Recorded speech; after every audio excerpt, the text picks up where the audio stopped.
네, 여러분 안녕하세요. 오늘은 고구려 함께 보겠습니다. 고구려는 교과서는 44페이지부터예요. 함께 보시죠.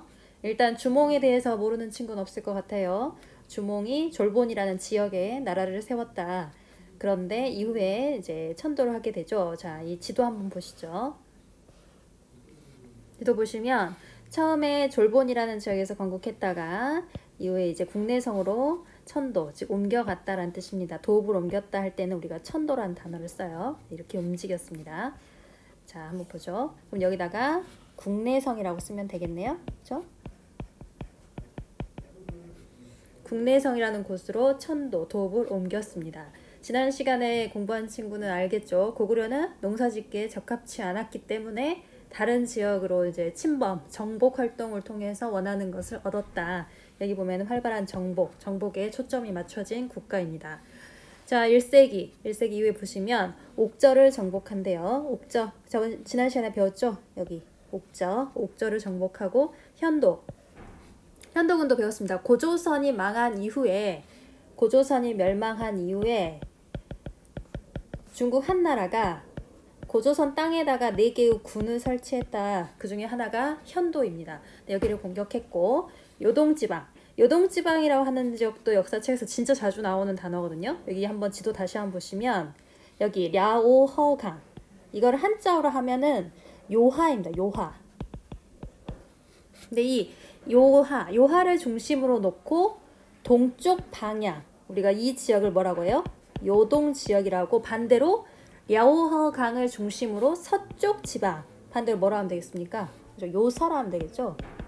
여기는 요서라고 해요. 그래서 이 요하라는 강, 랴오허라고 중국어 발음으로 하는 이 랴오허를 중심으로 서쪽과 동쪽을 나누는데 고구려는 이 요동 지방을 점령했다. 이런 이야기죠. 자, 계속 가보겠습니다.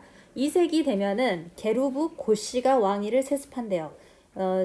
여러분 지난 고구려 배울 때 책에서 보신 친구도 있을 거예요. 오부란 단어가 나오거든요. 네, 부가 5개가 있는데 그 중에서 가장 이제 유력했던 부들, 뭐 게로부, 순노부, 전로부, 연노부 각각 부들이 있는데 그 중에 게르부가 왕을 독차지하게 된다는 거죠. 그게 우리가 흔히 아는 고씨입니다. 자, 넘어가 보죠. 왕이 힘이 강해지면 자기랑 비슷한 라인에 있던 연맹의 장들이 함부로 날뛰지 못하도록 행정적인 구역으로서 이걸 흡수해버리죠. 그래서 행정적인 성격으로 기존의 부가 고쳐진다는 뜻입니다. 자, 그래서 예전에는 족장이었는데 이제는 왕 밑으로 귀족으로 들어가게 되죠. 왕위도 형제가 형이 했다 그 다음에 동생이 물려받았다면 이제는 왕의 아들에게 왕위를 물려주게 됩니다. 이거를 왕위 부자상속이라고 하죠. 왕위를 아버지에서 아들에게 넘겨준다. 이 모든 걸 다 표현하는 이 고구려의 이 전체적인 이 과정이, 여기서부터 쭉 오는 이 과정은 바로 왕의 권한이 강해지는 것을 보여줍니다. 3번에 쓸게요. 왕권의 성장. 왕권 성장. 여러분께서 이 학습지를 출력을 할 수 있으면 가장 편리하는데 혹시라도 출력하는 여건이 이제 편치 않을 경우에는 이거 그대로 보고 노트나 연습장에 그대로 받아 적으셔서 따로 정리를 하시면 됩니다. 책을 같이 보신 친구들은 분명히 알 거예요. 이 학습지가 책을 아주 철저히 열심히 요약을 해놓은 자료이거든요. 새로운 게 아니고. 그래서 책과 함께 정리하시면 됩니다. 자, 계속하죠. 자, 2번 고구려의 실현과 중앙집권체제 확립이에요. 3세기에 가면은 위는 중국의 나라 이름이에요. 위라는 나라가 있습니다. 이 나라가 이제 고구려를 침략을 해서 고구려의 수도가 넘어가고 국왕이 도망을 가고 와 난리였습니다. 그런데 이거를 격파를 했대요. 다시 회복하려고 노력을 해서 다른 나라 다시 이제 팽창하려고 노력한다. 3세기 고생 좀 했습니다. 다음 4세기에 가면 낙랑군을 점령한다는 말이 나와요. 이 낙랑군 역시 이전에 고조선을 멸망시켰던 한나라가 설치해놨던 사군 중에 하나입니다. 한 사군 중에 하나. 이 지역을 점령을 하고, 이거는 가끔 시기까지는 안 외워도 되는데 연도를 굳이 알려드리자면 313년입니다. 자, 9년 세력 축출하고, 아까도 요동 나왔었죠? 요동은 이제 고구려의 완전 동네죠. 중국의 전현 역시 중국의 나라 이름이에요. 그리고 이후에 중국과의 관계가 안정된 후에는 위가 안정이 됐으면 아래로 진출하겠죠. 한반도 남쪽으로도 진출을 합니다. 백제의 공격. 백제 이제 아직 안 배웠지만 백제의 가장 강한 전성기를 구가했던 왕은 바로 근초고왕이에요. 써보세요. 근초고왕. 근초고왕이고 근초고왕이 공격을 해서 고구려 왕이었던 고국원왕이 죽습니다. 왕이 죽었으니까 이제 큰 위기가 왔네요. 나라가 무너진 게 아니고 다시 일어서죠. 그게 바로 우리가 꼭 공부해야 할 바로 여기 4세기 후반에 그 유명한 소수림 왕입니다. 이거 중요해요. 소수림 왕. 소수림 왕은 정말 중요해요. 배워주세요. 소수림 왕은 이 국가적인 위기를 극복하고 사회를 안정시키기 위해서 많은 노력을 합니다. 그래서 보시면 6번에 써볼게요. 당시에 선진 사상이었던 이제 불교를 적극 수용을 합니다. 그리고 7번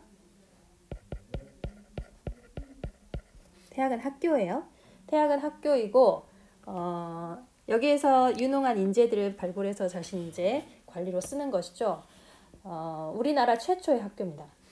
그러니까 중요하겠죠? 최초 붙으면 다 중요하다 했죠? 우리나라 최초의 학교.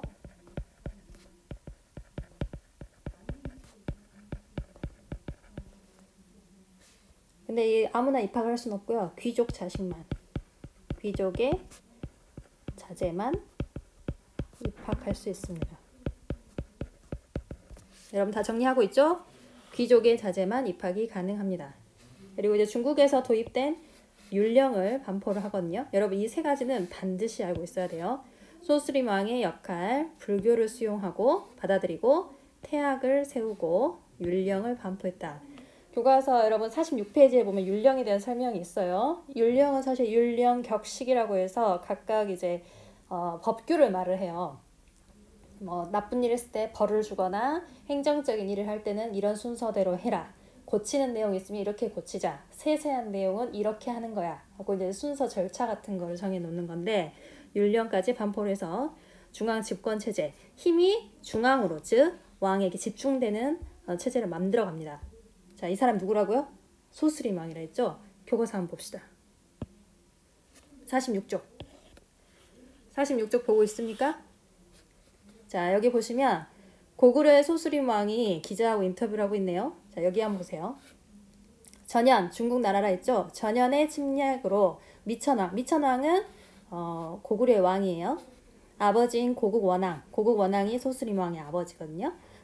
고국원왕이 백제와의 싸움에서 전사했대요. 이때 백제의 왕이 누구라 했죠? 아까? 중요하다 했죠? 이 사람 반드시 기억하셔야 됩니다. 이때 백제의 왕 누구라고? 그렇죠. 근초고왕. 근초고왕 중요해요. 나중에 또 나옵니다.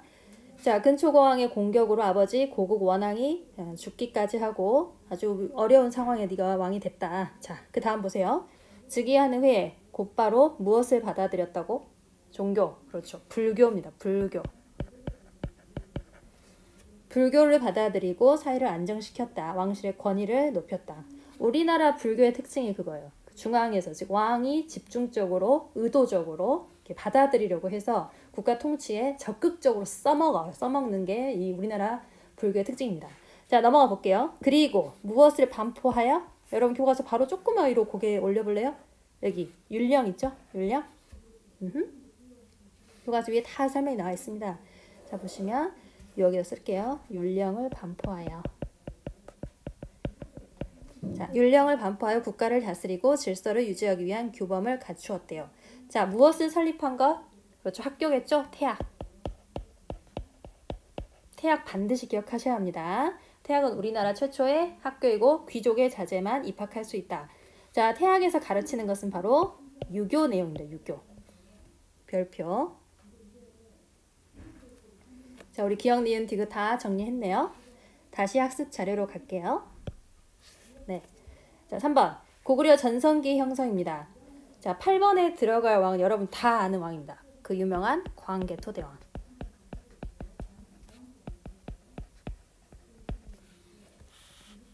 자, 광개토대왕은 대대적인 정복사업, 땅을 넓혀갔다고 하네요.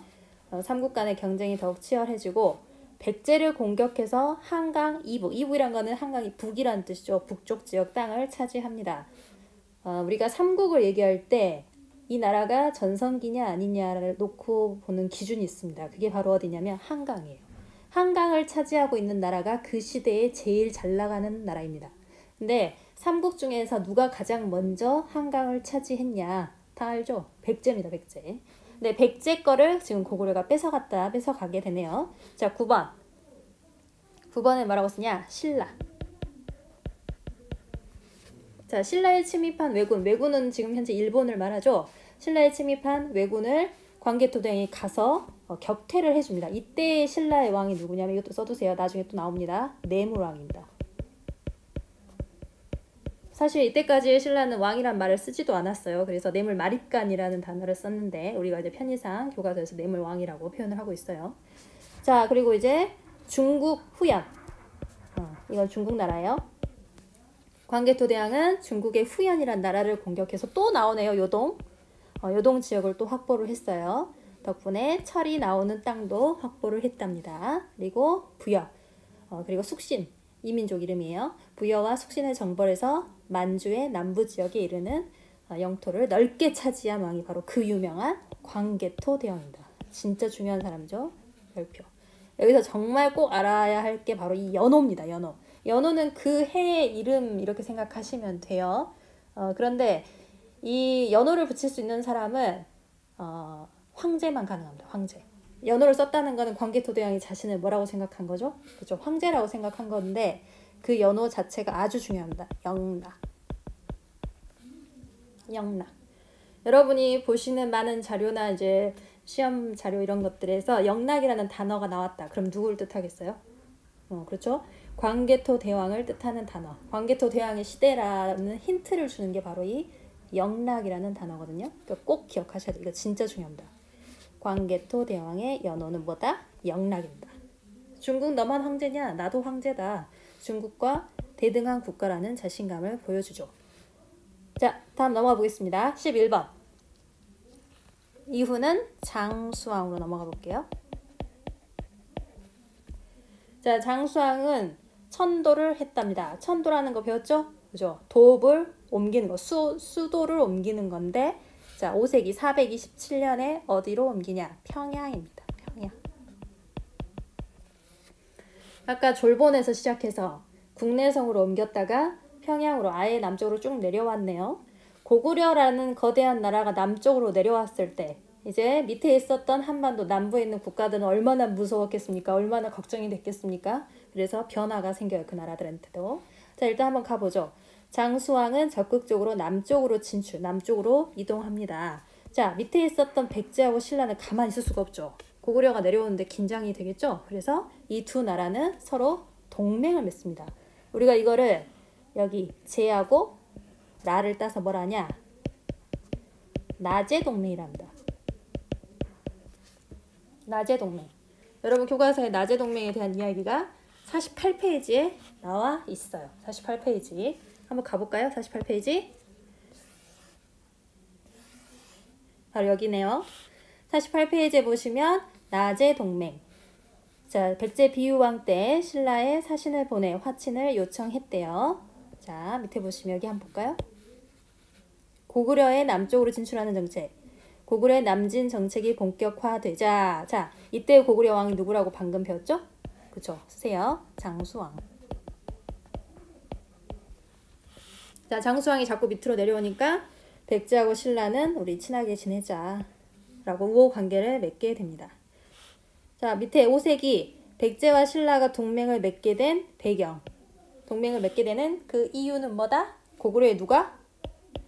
쓸 수 있어야 됩니다. 고구려의 장수왕.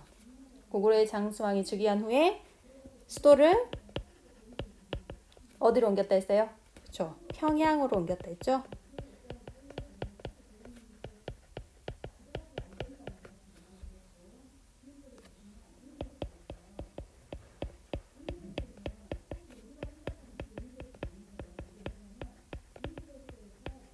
자, 고구려의 장수왕이 수도를 평양으로 옮기고 본격적인 남진 정책을 취하자 이를 막기 위해서, 이에 대항하기 위해서 동맹을 맺었죠. 계속 써볼까요?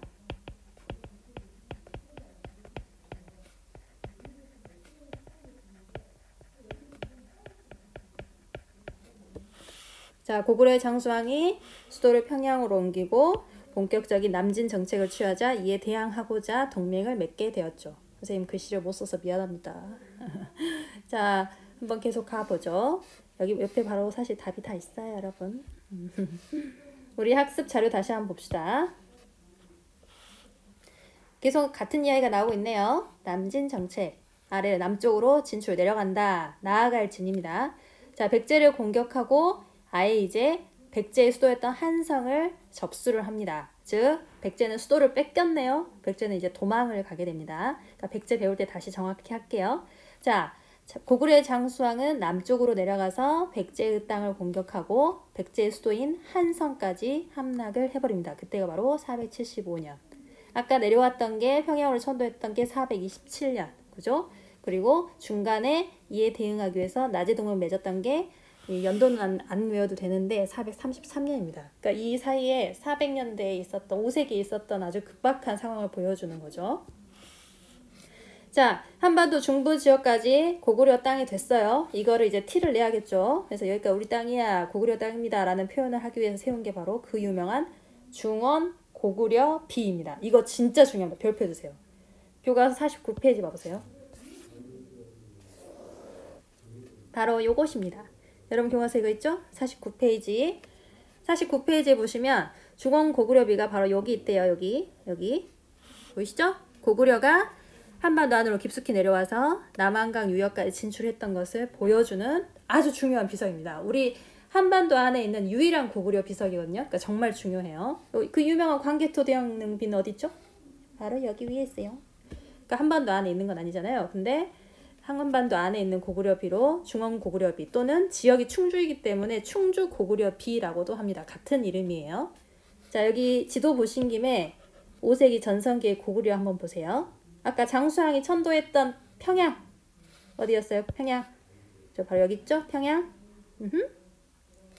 그리고 원래 백제 땅이었던 한강 유역이 이제 넘어갔습니다. 고구려한테. 그러면 다시 학습 자료 가보겠습니다. 예. 자, 13번 한번 써볼까요? 13번. 자, 부여까지 완벽하게 접수를 해요. 동아시아에서 가장 강한 나라가 바로 이제 고구려입니다. 그러면 이 당시에 중국 상황을 무시할 수는 없습니다. 여러분 진짜 중요한 게 중국과의 관계가 안정되어 있지 않으면 한반도 안에 있는 적극적인 남진이 불가능했겠죠. 근데 이게 중국과 고구려의 관계가 어땠는지도 꼭 보셔야 하는데 여기 보시면 중국 대륙의 분열과 대립을 적극 이용한 유연한 고집하지 않고 유연하고 부드럽게 행동했다는 거죠. 유연한 외교 정책을 추진해서 영토도 키우고 국가의 안정도 확보할 수 있었다. 이 교과서에 정말 설명이 잘 되어 있는데 48페이지 한번 봐볼까요? 48쪽 48페이지 갈게요. 바로 여기 궁금해요입니다. 여기 전체 별표 너무 중요합니다. 여기서 지금 우리가 꼭 봐야 할 나라는 바로 고구려죠. 고구려 여기 있네요. 네, 여러분 여기 표에서 보시면 파란색 이 밑줄은 외교를 뜻한대요. 외교는 관계가 나쁘지 않죠. 친구, 바깥과 사귄다, 우리 교제한다 이런 뜻이에요. 그러니까 이 파란색 줄은 사이가 나쁘지 않다, 좋다 이런 뜻이고 빨간색 화살표는 나쁘다라는 뜻이잖아요. 고구려가 지금 현재 중국에 있는 나라들, 얘네들 유연, 북이, 남조, 중국에 있는 걸 뜻하거든요. 중국 나라들과 사이 어떤가요? 괜찮죠? 다 파란색으로 연결이 되어 있습니다. 그럼 유연이나 북이나 남조의 경우에는 굳이 고구려하고 사이가 나쁠 필요가 없어요. 왜? 자기네들끼리도 사이가 지금 좋지 않아서 경쟁과 긴장이 형성이 되어 있는데 굳이 뒤에 있는 고구려까지 남의 나쁜 관계를 만들어서 긴장할 필요가 없다는 거죠. 그래서 보시면 여러분 여기 잘 보세요. 자, 북이가 새로운 강대국으로 떠올랐다. 장수왕은 여러 차례 사신을 보내 북이와의 관계를 안정시키고자 했다. 그런데 여기 있잖아요, 북이. 그런데 한편으로는 북이하고 적대 관계, 사이가 나쁜 북방 유목민족인 누구와도 손을 잡았어요? 그죠? 유연하고도 손을 잡았대요. 여기하고도 사이도 좋았다는 거예요. 그죠? 그리고 중국 남쪽 지역의 여러 왕조, 여기 남조를 뜻하거든요. 남조하고도 사이가 좋았답니다. 이렇게 유연한 외교 관계가 이 고구려의 외교 정책이에요. 그러면 이 당시에 우리 백제 한번 볼까요? 여기 밑에 보시면 백제 이야기가 나오잖아요. 백제는 여기 보시면 백제 계로왕이 북위에 사신을 보내 고구려를 정벌해달라고 부탁을 해요. 그런데 북위가 어떻게 했죠? 그죠? 거절했습니다. 북위가 거절한 이유 뭐냐? 바로 이 관계 때문이죠. 북위 입장에서는 굳이 고구려하고 사이가 나빠질 필요가 없습니다. 그러면 너무 피곤해지잖아요. 안 그래도 유연하고도 싸워야 되고 안 그래도 남조하고도 싸워야 되는데 고구려하고까지 싸워요? 이렇게 싸우고 이렇게 싸우고 이렇게 싸우고 그건 바보짓이잖아요. 그래서 북위의 경우에는 이 백제의 부탁을 거절합니다. 백제 계로왕. 자, 다시 우리 학습 자료 갈게요. 자, 마지막 4번, 큰 4번 보세요. 전성기를 이룬 고구려 왕은 천하를 다스리는 통치자라는 의미로 스스로를 뭐라 불렀습니까? 저 교과서에 있어요. 태왕이라 부르고 스스로를 천하의 중심이라고 자부했습니다. 자, 교과서 50쪽. 교과서 50쪽 한번 보실래요? 바로 여기죠. 고구려의 천화관. 이거 진짜 중요하니까 꼭 보셔야 됩니다. 자, 여기에서 보시면 광개토 대왕 릉비에 나온 내용이에요. 고구려는 스스로를 누구의 자손이라 생각해요? 하늘의 자손이라고 생각합니다. 게다가 광개토 대왕은 정복한 지역의 백성에게 은혜를 베풀어주는 존재다 이렇게 표현이 되어 있고 백제와 신라 너희들은 고구려에 속한 나라다 더 아래에 있다 이렇게 생각을 하고 있어요. 자 보시면 이 5회분 4호면은 이 무덤이에요. 고구려 무덤인데 여기에 보시면 황색, 중앙 그리고 이는 세계의 중심 고구려의 생각을 보여주죠. 여기 보시면 모두루총 역시 무덤을 뜻합니다. 근데 여기에 보시면 또 해와 달의 아들인 추모성 왕 추몽이 북부에서 태어나셨으니 이거 역시 천하의 중심이라는 고구려의 생각을 보여줍니다. 고구려의 천하관. 자, 앞으로 한번 가보겠습니다. 49페이지 문제 한번 풀어봅시다. 49쪽 문제. 왕권이 성장하면서 고구려의 무슨 고씨가 왕위를 세습했다고 했었죠? 중요하다 했죠? 자, 좀 키워볼게요. 답이 뭐라고요? 게루부.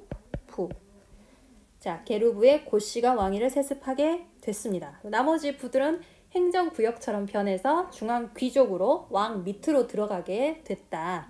자, 소수림왕 진짜 중요한 왕이라고 했습니다.